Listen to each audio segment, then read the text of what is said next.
అయిపోవడం జరిగింది. ఆయన అన్నాడు చూసుకున్నాను అన్నాను, అన్న నాకు ఏం తెలియదన్నా, మరి నేను ఎట్లా నన్ను చూసుకోమంటామంటే ఏం కాదన్నా, నేను అందరికీ నేను చెప్పాను, నాకు నా దగ్గర ఫోన్ నెంబర్ వాళ్ళు అందరికి ఫోన్ చేయాలంటే ఫోన్ నెంబర్స్ నాకు వదిలిపెట్టి వదిలిగాని చెప్పొద్దా, లేకపోతే నేనే చేస్తాను అన్నాడు. సరే నాకు చేసా కానీ నేను చేశాను, ఇక కొంతమంది వేరే వాళ్ళు చేశాను.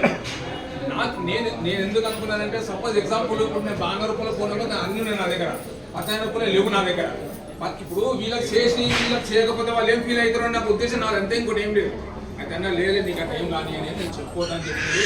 చెప్పిన తెలియదు నాకు తెలియదు కానీ మొత్తం మీద అయితే ఇంతమంది వచ్చినందుకు నిజంగా నాకు మనసు చాలా సంతోషాన్ని ఉంది. ఇంకో విషయం ఏంటంటే నాకు ఈరోజు ఈ క్షణంలో నాకు ఒక 56 సంవత్సరాల కింది సంఘటన గుర్తుకొచ్చింది. అది ఏంటంటే ఈ స్కూల్కి వెళ్ళాను ఫస్ట్, మా అమ్మ తీసుకొని వెళ్ళింది స్కూల్కు. తీసుకొని వెళ్ళినప్పుడు అప్పుడు 5 ఇయర్స్ నిండకపోతే స్కూల్కి రానియకపోదు. నాకు 4 months తప్పదు 5 years. వద్దమ్మా నాకు చేంజ్ అని చెప్పాడు. మా అమ్మ రిటర్న్ తీసుకొచ్చింది. తీసుకున్న తర్వాత మళ్ళీ 4 months తర్వాత మళ్ళీ వెళ్ళిన తర్వాత కూర్చుని పెట్టిన పలకం పట్టుకొని పోయినా. నేను అట్లా ఇప్పుడు మనం ఫస్ట్ పోయినప్పుడు పలక ఎట్లా పట్టుకోమన్నా తెలియదు.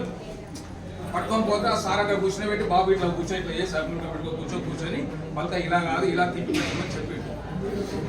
నేను ఈ విషయం ఎందుకు చెప్తున్నా అంటే నేను ఫస్ట్ ఈ జెండా వేయడం జరిగింది. ఈరోజు ఆ కారు ఎలా పట్టుకున్నా తెలియదు, ఎలా ఉండాలో తెలియదు.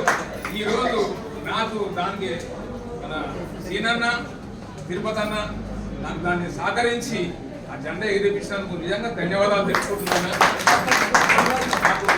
ఇది కొద్దిగా అనుభవం వచ్చిన కాబట్టి ముందు సంగతి తర్వాత సంగతి, కానీ మా అదొకటి నాకు ఈ అవకాశము ప్రభాకరణ కనిపించిన అనుకోవాలి, ఎందుకంటే లేదు కాబట్టి అది నాకు బాగా దక్కింది అనుకోవాలి.